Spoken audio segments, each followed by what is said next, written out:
मोदी जी, इमरान खान को शिकायत है। उन्होंने बताया कि मैं जब प्रधानमंत्री बना तो आपको फ़ोन किया, आपसे उन्होंने कहा कि मैं पठान का बच्चा हूं, सच बोलता हूं, तो एक मौका तो उन्हें भी मिलना चाहिए। इमरान खान से मैं पहले भी मिला हूं, विस्तार से मेरी बातचीत भी हुई है।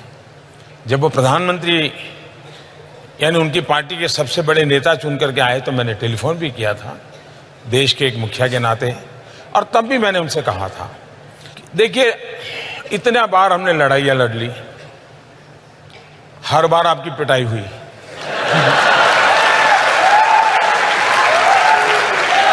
आतंकवाद करके भी कुछ पाया नहीं। ये जितना हमने बर्बादी 40 साल में की है, अगर हम 5 साल मैं मेरे देश में गरीबी के खिलाफ लड़ूं, आप अपने देश में गरीबी के खिलाफ लड़िए, हम दोनों गरीबी के खिलाफ लड़ें, हम अपने अवाम का भला करेंगे। तो उन्होंने मुझे कहा कि देखो मोदी जी, मैं पठान का बच्चा हूं, मैं सच बोलता हूं, और इसलिए मैं आपको कहता हूं कि आइए हम नई शुरुआत करें। ये बात हुई थी। पाकिस्तान में समस्या ये, मैं अनुभव से, मेरा अकेले का अनुभव नहीं है, दुनिया के देशों का अनुभव है। मैंने दुनिया के कई देश के महापुरुषों से बात की है, गल्फ कंट्रीज के, अरब राष्ट्रों के सभी नेताओं से मैंने बात की है, मैंने अमेरिका, चाइना, रशिया, उन सब से भी बात की है।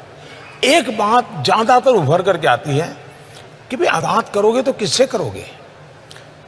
आर्मी से करोगे, आईएसआई से करोगे, कि इलेक्टेड बॉडी से करोगे? बोले पता ही नहीं चलता वो देश कौन चलाता है। तो ये सबसे बड़ी समस्या है, पहले वो अपनी ये समस्या सुलझा दें। आपने समस्या सुलझा दी, घर में घुस के मारा। आखिरकार जब उनको हमने सबूत दिए, बार बार दिए, और जब घटना घटती है तो इतनी प्यार से, इतनी मीठी बात करते हैं जी, आप भी सोच लेंगे यार नहीं पाकिस्तान सुधर गया है। पुलवामा के बाद मैं उनकी बहुत मीठी मीठी बातें मानने को तैयार नहीं था। मैंने कहा भाई आपकी बहुत बातें सुन चुका हूं, आप करते ही नहीं कुछ। हमारे यहाँ इतने लोगों को मार दिया, आपको हमने सबूत दे दिए, हमने एविडेंस दे दिए, उनकी टेलीफोन दे दिए, सब दे दिया, लेकिन आप कहते हैं हम जांच कर रहे हैं, और 10-10 साल हो गए। तो अगर ठीक है, अब हमारी सेना को जितना आता है वो करते रहेंगे। उनकी बात तो समझ आती, लेकिन हमारे यहाँ ममता दीदी हैं, बहन मायावती हैं, अखिलेश भाई हैं, राहुल भैया, जितने भाई बहन हैं आपके यहाँ पर, वो सब कह रहे थे सबूत दीजिए एयर स्ट्राइक का। देश के किसी भी नागरिक को सबूत मांगने का हक है। राजनीतिक दलों के नेताओं को भी सबूत मांगने का हक है, लेकिन सबूत मानना ही उनकी जिम्मेवारी भी है। इनका प्रॉब्लम है कि मांगते रहो लेकिन मानो कुछ नहीं। सबसे बड़ा सबूत पाकिस्तान खुद है जी। आप मुझे बताइए कि हमने तो कुछ डिक्लेयर नहीं किया था। हमारी जो स्ट्रेटेजी थी उसके हिसाब से तो सुबह हम मीटिंग करने वाले थे, मीटिंग करके कुछ योजना करने वाले थे, उस प्रकार से सारा प्लान किया हुआ था। जब 3-3:30 बजे सब पूरा हो गया, हमारे लोग लौट आए, वो अपना यूनिफॉर्म वगैरह उतार करके सब अपना चाय वाय कर रहे थे, तो बड़ा हंसी मजाक का काम चल रहा था जी।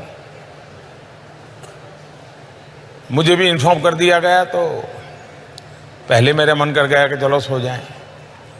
फिर मुझे हुआ नहीं यार, देखे जरा इंटरनेशनल में कुछ हलचल तो नहीं है।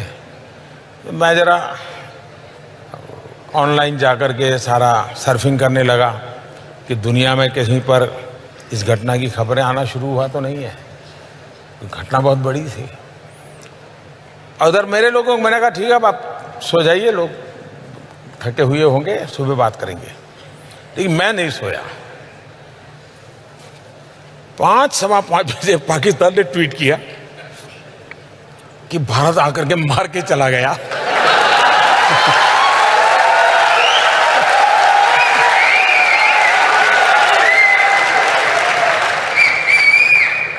तो मैं फिर समझ गया कि मामला, वो सिंपैथी गेन करने के लिए कुछ कर रहे हैं। रोना शुरू कर दिया इन्होंने। तो मैंने फिर हमारे लोगों को इकट्ठा किया और मैंने कहा भाई तुरंत बैठना पड़ेगा। तो जब रात भर जगे थे, लेकिन फिर भी इकट्ठे हुए फिर परिस्थिति का मूल्यांकन किया, फिर आगे की रणनीति हम बनाते मोदी जी, रहे। ये सही है कि पाकिस्तान ने बालाकोट के उस इलाके में जंगलों में कुछ मिसाइल गिराए निशान बनाने के लिए, ताकि दुनिया को बता सकें कि भारत का निशाना चूका? ये इस विषय के जो जानकार लोग हैं, इन्होंने खोज के निकाला है कि, और जिसकी चर्चा पिछले 2-3 दिन से ज़्यादा हो रही है, इस सब्जेक्ट के एक्सपर्ट हैं, उन्होंने कहा भाई अब उनके लिए मुसीबत थी कि भारत ने आकर के यहाँ किया है तो ये सिद्ध हो जाता था कि यहाँ टेररिस्ट कैंप था, क्योंकि इतने बड़ी पहाड़ी में घने जंगल में एक अकेली इकलौती बिल्डिंग, और जिसमें भी 600 लोगों की रेसिडेंशियल एकोमोडेशन, तो हर किसी को सवाल उठता है कि क्या था। इसलिए इनके लिए इसको छुपाने के लिए कोई न कोई रास्ते ढूंढने ही पड़ेंगे। पाकिस्तान के लिए दोनों तरफ से मौत है। ये भी कहे कि हाँ कोई आया था, बम गिरा था, तो भी फंस रहे हैं। और वो इतने डर गए थे जी, वो गलतियां पर गलती आजकल है। विमान उनका गिरा, उन्होंने कह दिया हिंदुस्तान का गिरा। पायलट उनका मरा, उन्होंने कह दिया हिंदुस्तान का मरा।